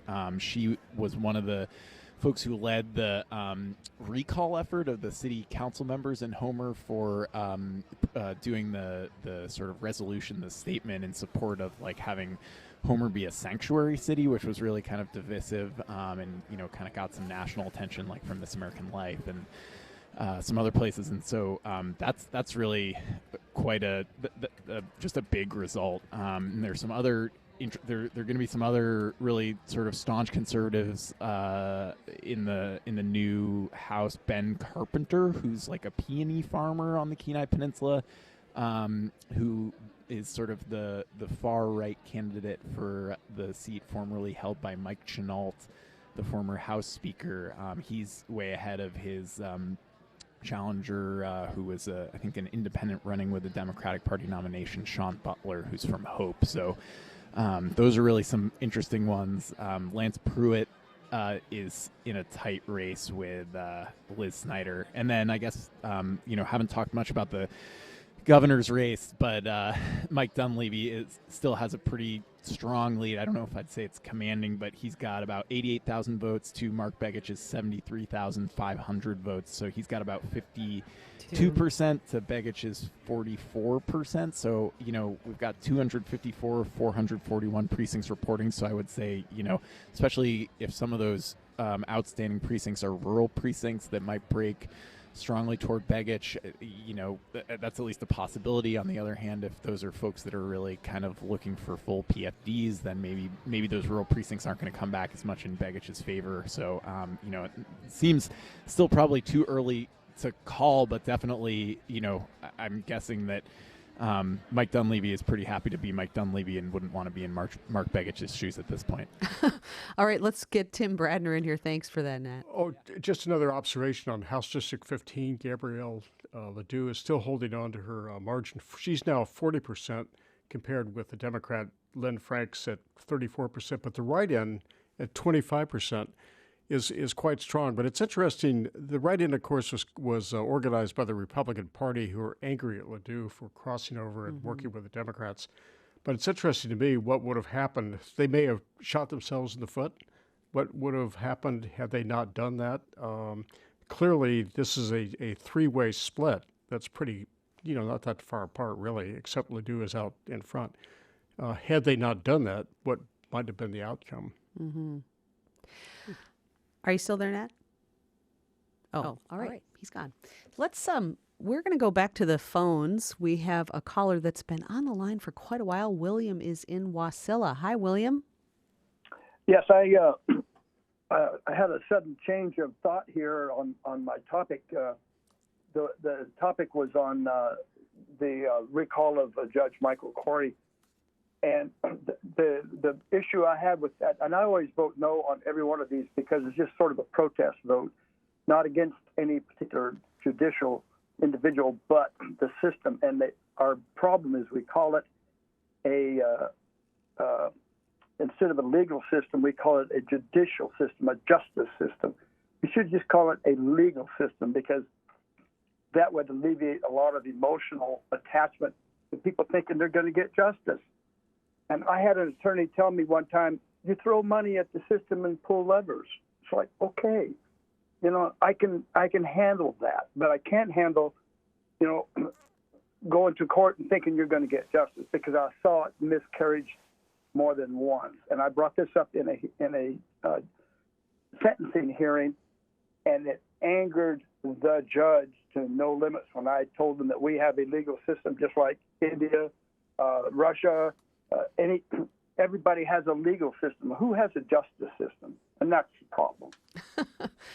All right, William, thank you for that call. Other Alaskans, if you'd like to join our conversation about how you experience the campaign season or what your voting experience was like. We're still going to be on the air for about another 20 minutes. We're going out at 11. You can give us a call at 1-800-478-8255. That's 1-800-478-8255 statewide. In Anchorage, the number is 550-8422. 550-8422. We are nowhere near having decisive numbers yet on many of these races, although some of the big races have started out in a certain position and seem to be holding. The governor's race and the U.S. representatives race both show that the Republicans are in the lead and have been since it first started. Mike Dunleavy for governor is at 52%. Mark Begich is at 44%. In the U.S. House race, Don Young has 53% of the vote. Elise Galvin has 46%. When we opened tonight's program, I mentioned that it could be days or weeks even before we know the final tallies on voters' choices. One of the candidates for governor, Mark Begich, certainly knows of this firsthand when he ran for U.S. Senate against Ted Stevens in 2008. Stevens was 3,000 votes ahead of him. 3,000. 2 weeks later, Begich won. So do you think, Tim, that that may be the case in this election, that we're going to be waiting potentially weeks to find out the results? Lori, I think that's really unknowable probably at this point, but do we know how many absentee ballots are out there? You know, I was just trying to find those numbers because that's I one did grab indication. them. There could be a large I've number. got too many papers in laying around here. In a high-interest election like this, there could be a very large number of absentee ballots, and that could swing it, particularly in local legislative races, House races. We've seen some real cliffhangers in the past. You know, Governor Hammond against Wally Hickel, yes, back and forth, that went on for a long period of time. So close elections, I mean, we have also had legislative races decided by one vote in Alaska. It's been a while. And of course we had a tie vote. Yeah, Bryce, coin toss. Edgman and Carl Moses were tied and had to flip a coin. Yes. So things can be very, very close. So it isn't over, that's for sure, in a lot of these races. I remember that coin toss. It was just kind of stunning to me that that's how the vote was decided, by the flip of a coin. Yeah. The final count for our votes should be on November 21st, and officials will try to certify by the 23rd of November. We're going to go back to Election Central and talk with Alaska Energy Desk reporter Elizabeth Harbaugh. Hi, Elizabeth. Hi there. What's happening? Well, it looks like ballot measure 1 is being defeated by a significant margin at this point. I just got back from the Stand for Alaska headquarters, where folks there said they aren't surprised they're winning, but people there are a little surprised by how much they're winning. So yeah, that's how things are shaking out. I also went to the Stand for Salmon headquarters of their party. That was at 49th State, and they were hoping that this election, if they were to get enough votes, would kind of send a message to state leaders and the legislature that they should take another look at this issue, even if it didn't pass. But given the margins, I think it kind of raises the question of whether the legislature will be willing to take this issue up once the session starts. Well, let's. I want to bring Tim Bradner in here while you're on the phone with us, Elizabeth. Tim. Elizabeth, just a thought on this. There is a bill, or rather there was a bill in the legislature last year that attempted to do some of the same things as the ballot initiative, House Bill 199, sponsored by Representative Louise Stutes. And I would expect that, of course, the bill didn't pass because the ballot measure went to the ballot. I think we may see something like that come back. And how much traction it'll have, of course, we don't know. But it could be that some of the more limited objectives of the Yes on One group could be considered again. And Representative Stutes will be back and she'll probably be in a prominent position on the Fisheries Committee again. So she'd be in a position to promote the bill. Elizabeth, from your perspective, what do you think happened here with this contest? Do you think it purely came down to money, or was it just a lot of confusion over what this really meant? Why do you think it looks as if it's going to be defeated by such a wide margin? I think, and Tim, once again, you should weigh in on this too, but I think it's sort of both of those things factored in. Stand for Alaska vastly outraised the ballot measure proponents, but also this ballot initiative wasn't perhaps the easiest thing to explain. And it wasn't a simple question of protecting salmon versus industry. This was really a question on what is the right balance between resource development and salmon protection in Alaska. And because the initiative kind of got into the real nitty-gritty on that, I think it was difficult for your average voter to sort of parse that and think that through. I don't know, Tim, what are your thoughts on that?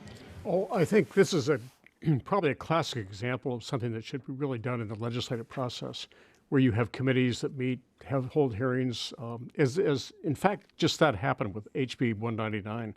The bill was introduced very similar to the ballot initiative, the language, but as it went through the process last session, substantial changes were made, modifications were made. So that's really that's the kind of forum a complex issue like this should be decided, not something that would be written for the ballot box.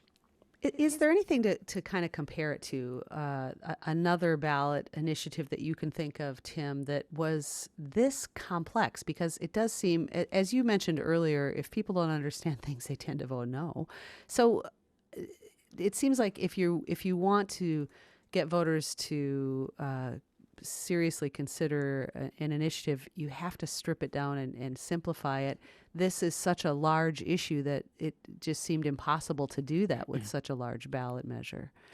Well, probably the one example I could think, well, there's two I could think of.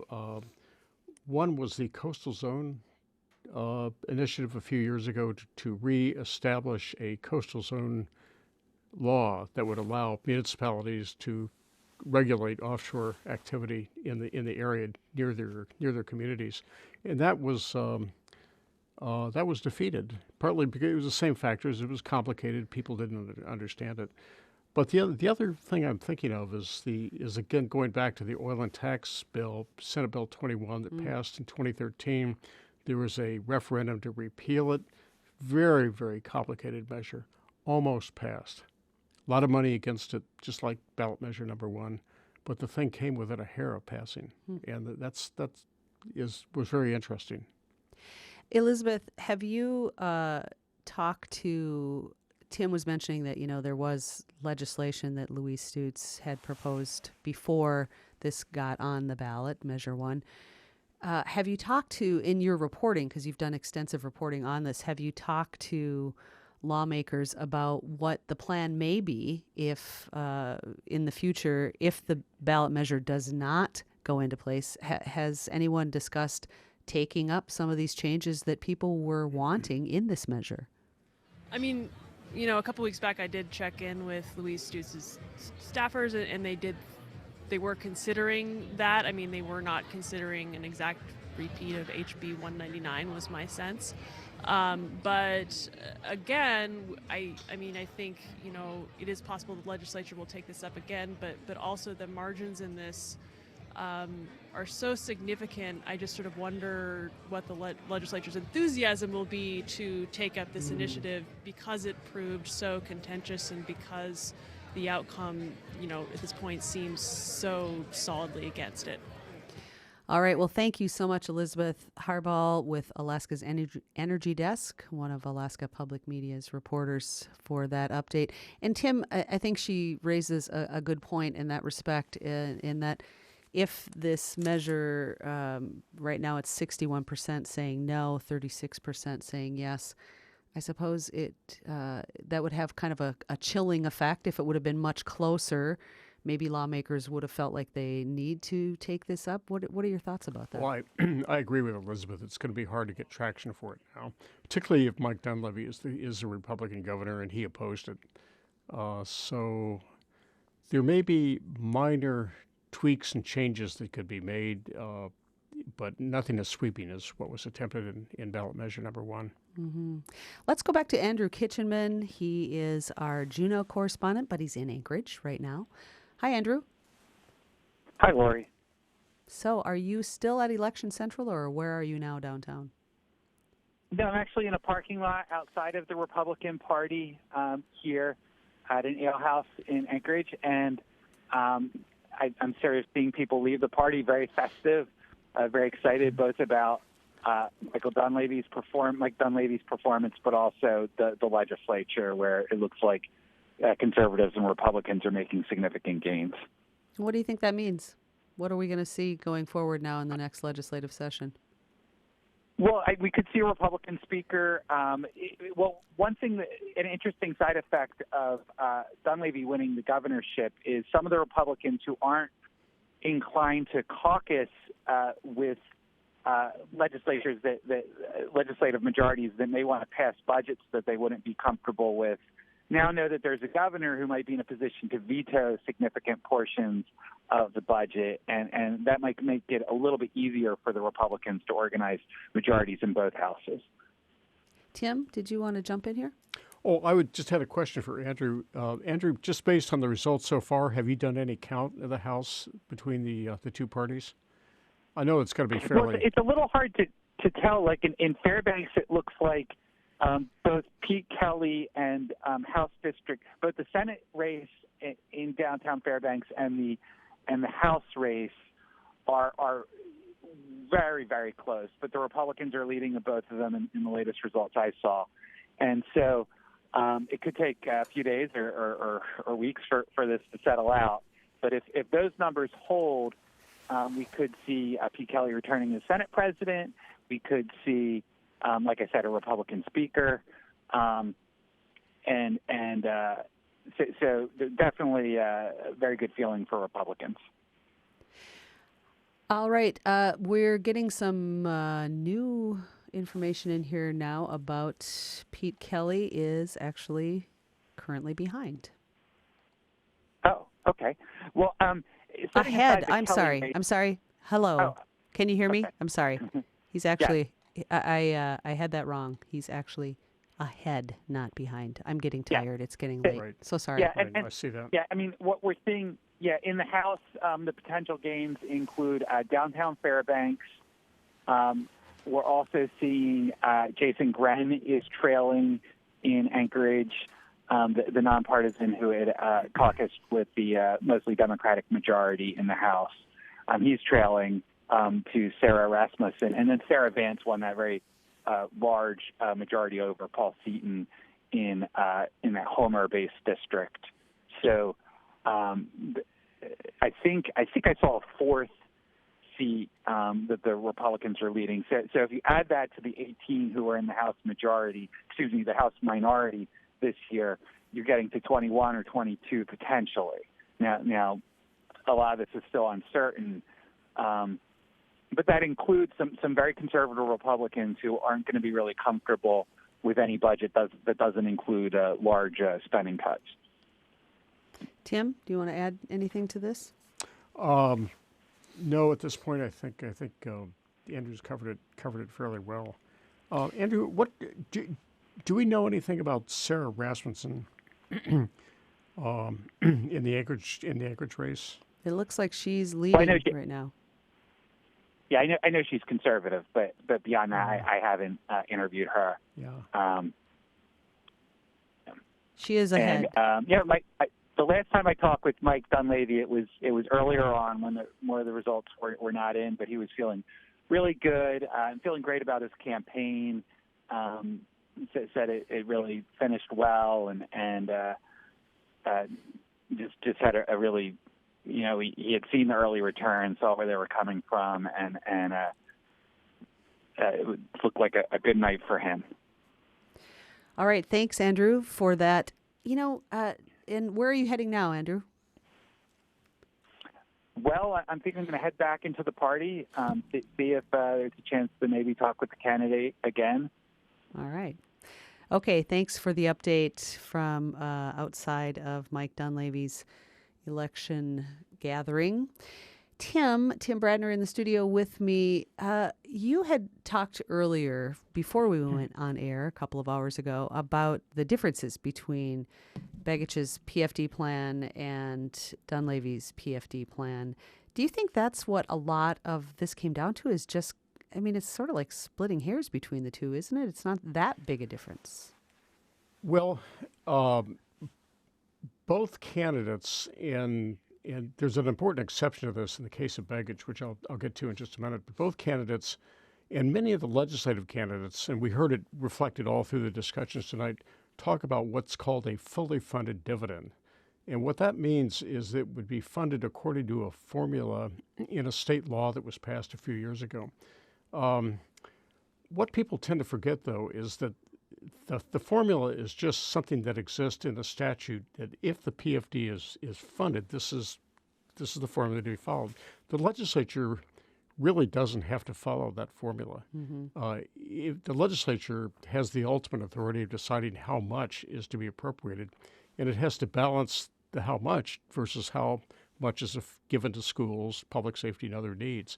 And, ultimately the lawmakers have the constitutional responsibility to divide up the money and appropriate according to how much is available.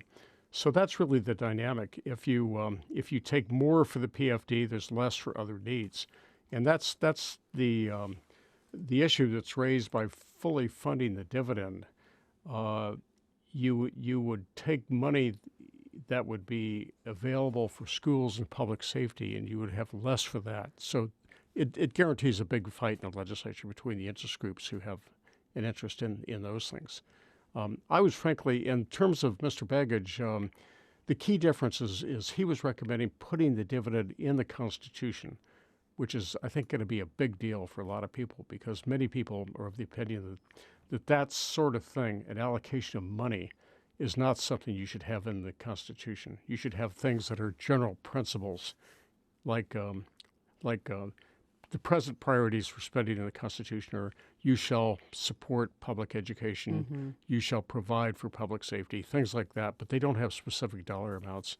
So this would be a fundamental change. And as you said, putting something like that, what would that even, was there a proposal that you saw that would kind of spell out what that would mean as far as enshrining it in the Constitution? Well, this is what it gets very complicated, because things in the Constitution are supposed to be very simple. Like, look at the Permanent Fund Amendment from 1976. It's just a few words. It lays out the basic groundwork. This thing would be complicated, particularly if you put the formula in the Constitution, which is the only way you can really have a guaranteed PFD, is to actually put not only that there shall be a PFD, but here is how you're going to fund it as a must do. And that gets very complicated. It might be difficult to get the voters to pass that because, again, it's complicated, just like ballot measure number 1. We still have a couple of minutes left, and so let's just take another call. We have Morgan in Antioch. Hi, Morgan. Yeah, good evening. Well, I was going to say, what we're seeing nowadays out in rural Alaska is all one-sided coverage, because you know what, a person talking about fake news, and it seems like it's even taking over public radio and even Talk of Alaska, and even this program we're watching right now. They get liberal talk show hosts. I was kind of missed at what Nick was saying a while ago, like you saying, gee, why people only are concerned about the permanent fund. And that's what's saying a big part of the elections is controlled in the news. Because all we're getting is one-sided, like the Democratic view, and it's sad that even KYUK public radio stations they're being taken over. We're only hearing one side, and that's a big part of the election, because people believe what they see, and they're listening to what you guys are saying, and it seems like you were kind of one-sided. And they were discussing on that with Zukowski, Tiffany, about how like she support Begich, who's for like the sanctuary cities, and how our permanent fund would be, they're giving them $3,800 a month, and seems like it's not fair that only one-sided, a public-funded radio station, even Alaska Information Sound is being taken over by this one-sided party, like the Democratic Party. And those are my comments. It's other different if they give fair coverage and fair commentators. All right. Well, thank you, Morgan. We're always happy to hear from all sides, and that's what we're about here. We try to be as democratic as possible in our coverage and as fair as possible in our coverage. Thanks so much for everyone who listened tonight, who called in. Thanks to Tim Bradner for being on air with me. Annie Fight was our producer. Dave Waldron also made sure that we sounded good. We also had a lot of help from Andrew Kitcheman, Liz Ruskin, Nat Hers, Elizabeth Harbaugh, and a whole host of other reporters from across the state. Thanks for listening. We won't have final results for a while, clearly, but we'll get there. And we'll have more tomorrow morning for election results in Alaska Morning News. And we'll also have more on Alaska News Nightly tomorrow night. Thanks for listening. Good night.